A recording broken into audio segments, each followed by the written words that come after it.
ರೈತನಿಗೆ ಸರಿಸಮಾನವಾಗಿ ನಾವು ಕೂತ್ಕೋಬೇಕು, ನಮ್ಮ ಜೊತೆ ಮಾತಾಡಬೇಕು, ಅವನು ಕಷ್ಟ ಸುಖಗಳಿಗಾಗಿ. ನಮ್ಮ ರೈತರು ಎಲ್ಲೇ ತೊಂದರೆಗೊಳಗಾಗಿದ್ದಾರೆ ಅಂದರೆ ನಮ್ಮ ಮಂಡಲದ ಅಧ್ಯಕ್ಷರಲ್ಲಿ ಇರಬೇಕು. ಸಪೋಸ್ ಈ ಮಂಡಲದಲ್ಲಿ ಯಾರೊಬ್ಬ ರೈತರು ಕಷ್ಟದಲ್ಲಿದ್ದಾರೆ, ಆ ರೈತನ ಕಷ್ಟಕ್ಕೆ ಅಂದರೆ ಅವನಿಗೆ ಹಣ ಸಹಾಯ ಮಾಡಿ ಅಂತ ನಾವು ಹೇಳೋಕ್ಕಾಗಲ್ಲ, ಯಾರ ಕಡೆಯೂ ಅದು ಕಷ್ಟ. ಆದರೆ ಯಾವುದೋ ಒಂದು ಕಷ್ಟದಲ್ಲಿ ಸಿಗಾಕೊಂಡಿರ್ತಾನೆ, ಯಾರೋ ಬ್ಯಾಂಕ್ನವನು ಬಂದು ಅವನಿಗೆ ಕಾನೂನು ಬಾಹಿರವಾಗಿ ತೊಂದರೆ ಕೊಡ್ತಿರ್ತಾನೆ, ಅಥವಾ ಇನ್ಯಾವುದೋ ಅಧಿಕಾರಿ ಬಂದು ತೊಂದರೆ ಕೊಡ್ತಿರ್ತಾನೆ. ಅಂಥ ಸಂದರ್ಭದಲ್ಲಿ ಅಥವಾ ಅವನು ಯಾವುದೋ ಒಂದು ಸಾಲ ಮಾಡಿಕೊಂಡು ಕಷ್ಟದಲ್ಲಿ ಸಿಗಾಕೊಂಡು ಎಲ್ಲೋ ಅನೇಕ ಕಡೆಗಳು ರೈತರು ಆತ್ಮಹತ್ಯೆ ಮಾಡ್ತಕ್ಕಂಥ ಘಟನೆಗಳನ್ನು ನಾವು ನೋಡ್ತೇವೆ. ಅದನ್ನು ತಡೆಯುವಂಥ ಪ್ರಯತ್ನ ಆಗಬೇಕು. ಮತ್ತು ಅಕಸ್ಮಾತ್ ಅಂತ ಘಟನೆ ನಡೆದಾಗ ನಮ್ಮ ರೈತ ಮೋರ್ಚಾದೆಲ್ಲ ಪದಾಧಿಕಾರಿಗಳು ಅಲ್ಲಿದ್ದು ಅವ್ರ ಕುಟುಂಬಕ್ಕೆ ಸಾಂತ್ವನ ಹೇಳೋದ್ರ ಜೊತೆಗೆ ಕೈಲಾದಷ್ಟು ನಮ್ಮಿಂದ ಸಹಾಯ ಮಾಡಬೇಕು.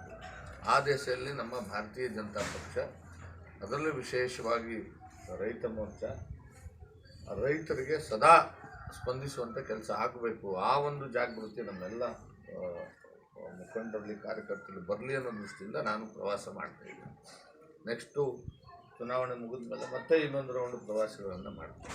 ಮಾಡುವಾಗ ಎಲ್ಲ ಪ್ರಿಪೇರೆಂಟ್ ಬಾಡಿಗಳು ಮತ್ತು ಕರೆಕ್ಟಾಗಿ ನಮ್ಮ ಅಧ್ಯಕ್ಷರು ಎಲ್ಲರೂ ಕೂಡ ನಮ್ಮ ಕಮಿಟಿನ ಒಳ್ಳೆಯ ಒಂದು ಕಮಿಟಿಯನ್ನು ಮಾಡ್ತಕ್ಕಂಥ ಕೆಲಸ ಆಗಬೇಕು. ಮತ್ತು ಪ್ರತಿಯೊಬ್ಬ ರೈತನಿಗೆ ಸ್ಪಂದನೆ ಆಗ್ತಕ್ಕಂಥ ಕೆಲಸ ಆಗಬೇಕು ಅಂತ ನೋಡಿ. ಉದಾಹರಣೆಗೆ ಈಗ ನಿಮ್ಮ ಕೋಲಾರ ಜಿಲ್ಲೆಯಲ್ಲಿ ಅತಿ ಹೆಚ್ಚು ಹಾಲು ಉತ್ಪಾದನೆ ಮಾಡ್ತಾರೆ ಅಲ್ವಾ ಯಜಮಾನ್ರೆ?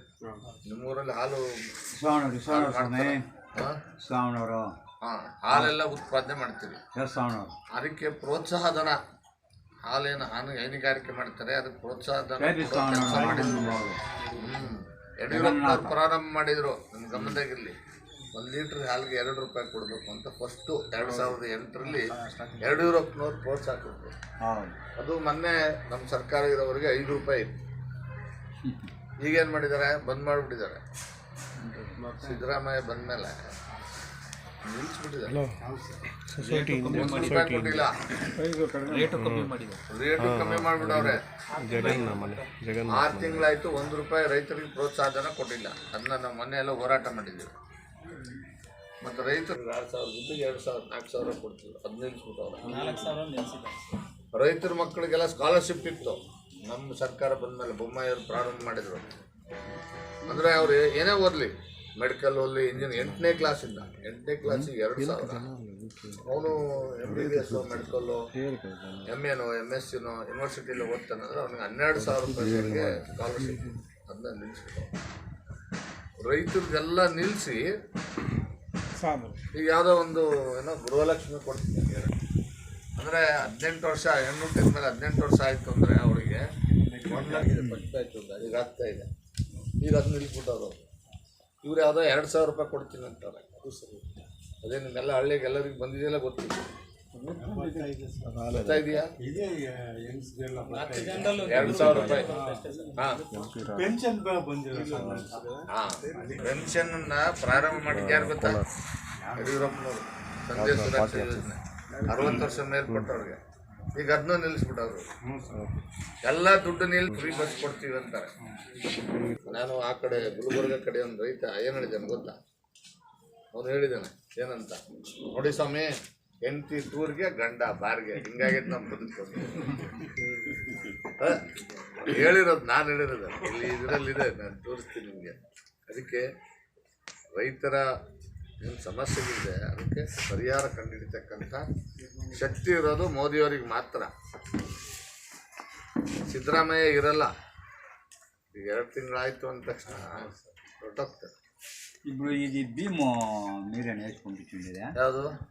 ಭಾರತ್ ರೈಸ್. ಹೌದು, ಫ್ರೀಗಾನಾ లేదు ದುಡ್ಲೇಮನಿ? ಅದು ದುಡ್ಡು ಕೊಡ್ತು 29 ರೂಪಾಯಿ ಕೊಡಬೇಕು. 29 ರೂಪಾಯಿ ಇಲ್ಲ అంటే ఊర్లో నన్ను చాలా ಈಗೇನು 5 kg ಕೊಡ್ತಾವ್ರಲ್ಲ, ಅದು ಮೋದಿ ಅವರೇ ಕೊಡ್ತಾ ಇರೋದು. ಇಬ್ಬರೇ ಸಿದ್ದರಾಮಯ್ಯ ಎಲ್ಲ ಫ್ರೀ ರೈಸ್. ಹಿಂದೆ ಕೊರೋನಾ ಬಂದಾಗ 10 kg ಕೊಟ್ಟಿದ್ರು, ಅದು ಮೋದಿ ಅವರೇ ಕೊಟ್ಟಿದ್ದು. ನಾನೇ ಫುಡ್ ಕಾರ್ಪೊರೇಷನ್, ಸಿದ್ದರಾಮಯ್ಯ ನಾನು ಕೊಟ್ಟಿದ್ದೀನಿ ಅಂತ ಹೇಳ್ತಾನೆ, ಇವ್ರು ಕೊಟ್ಟಿದ್ದಲ್ಲ ಅದು. ಮೋದಿಯವರು ರಾಜ್ಯ ಸರ್ಕಾರಕ್ಕೆ ಕೊಡ್ತಾರೆ, ರಾಜ್ಯ ಸರ್ಕಾರದಿಂದ ನಿಮಗೆ ಬರ್ತದೆ ಅಷ್ಟೇ. ಇದು ಗಮನದಾಗಿರ್ಲಿ. ಗೊಬ್ಬರ ಎಲ್ಲ ಸಬ್ಸಿಡಿಯಲ್ಲಿ ಕೊಡ್ತಾ ಇರೋದು ಮೋದಿಜಿಯವರು. ಒಂದು ಯೂರಿಯಾ ಬಸ್ತಾಗೆ 2,000 ರೂಪಾಯಿ ಬರುತ್ತೆ.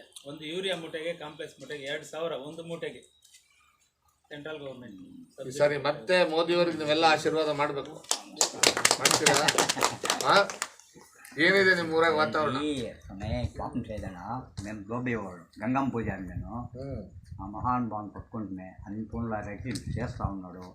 ఇంకా దేవస్థానాలు ఉన్నాయి అవంతా మాట్లాడాల, ఊరు ఒక రౌండ్ వేయాల, ఓల్డ్ పింఛనీ రాలేదు జనాలకి. ఈ కాలేజ్ ఫీప్ వస్తుంది చూడండి, మీరు వేస్తూ ఉండండి స్కూల్ పిల్లలకి, అది రాలేదు. భోజనాలు మాత్రం